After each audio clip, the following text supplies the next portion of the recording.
Salam merdeka. Setelah ini kita akan belajar dari Galatia pasal yang ketiga, ayat 27 hingga ayat 29 yang berbunyi demikian.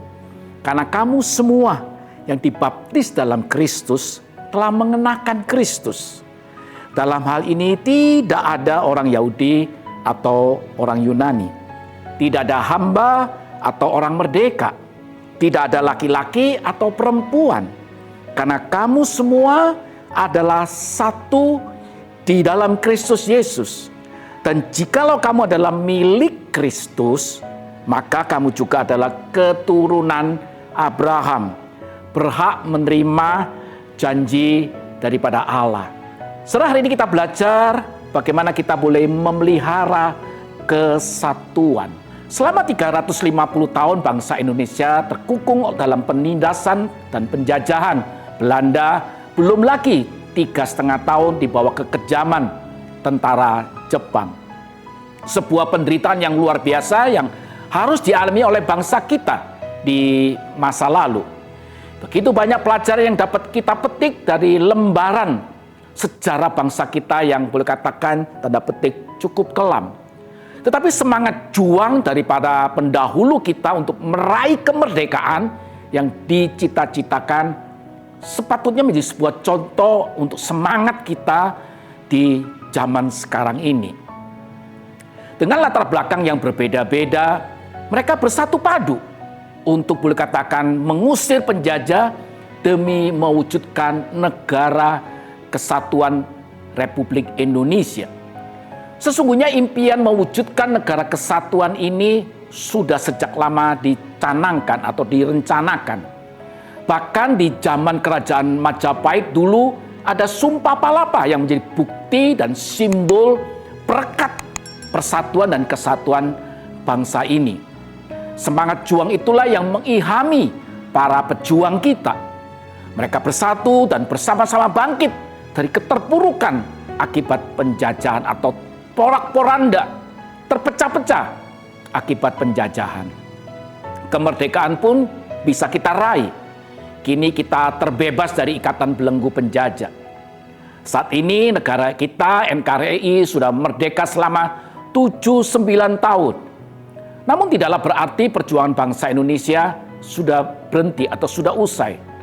Perjuangan kita sebagai boleh katakan generasi sesudahnya adalah melakukan sesuatu yang terus-menerus diperjuangkan dan tidak boleh diberhentikan, yaitu mempersatukan bangsa ini. Sekarang ini perjuangan kita bukan lagi mengangkat senjata, melainkan dengan usaha mempertahankan persatuan dan kesatuan, serta mewujudkan cita-cita bangsa, yaitu masyarakat yang adil dan makmur, kesetaraan di segala aspek dan bidang.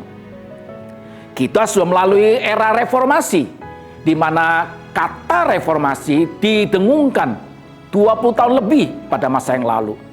Reformasi adalah perubahan radikal yang bertujuan memperbaiki kehidupan di segala aspek dan sampai kemudian menumbangkan rezim Soeharto. Di era pasca reformasi ini kita boleh bebas mengungkapkan pendapat kita tanpa harus takut dan terintimidasi oleh pihak lain. Tapi sayang reformasi yang sedang berjalan ini belum memuaskan atau belum mencukupkan, atau boleh katakan belum pada satu titik di mana kita boleh mengalami apa yang diperjuangkan oleh para pejuang reformasi di tahun 98 itu. Sepertinya bukan lagi kepentingan bangsa dan negara yang diperjuangkan, tapi orang kemudian memperjuangkan kepentingan bersama golongan-golongannya mereka sendiri-sendiri, memperjuangkan kepentingan politik mereka pribadi. Jika ini berlanjut secara perlahan, demokrasi Indonesia menjadi sesuatu yang perlu kita awasi. Sehingga sangat mungkin persatuan dan kesatuan bangsa kemudian menjadi kabur dan malah luntur. Maka semangat kemerdekaan kita perlu isi dan terus kita gemakan tentang kesatuan negara Republik Indonesia ini. Seperti apa yang tadi sudah nyatakan oleh Rasul Paulus dalam Galatia 3 ayat 26 atau 27 sampai 29. Rasul Paulus mengendaki kita untuk menjadi perekat kesatuan, menjadi pejuang untuk melawan pengotak-pengotakan, Sehingga kemudian bangsa ini menjadi terpecah-pecah oleh karena kepentingan politik atau ras atau gender dan seterusnya dan seterusnya. Oleh sebab itu mari kita sebagai keturunan Abraham, sebagai satu di dalam Kristus, maka kita harus memelihara, memperjuangkan kesatuan ini.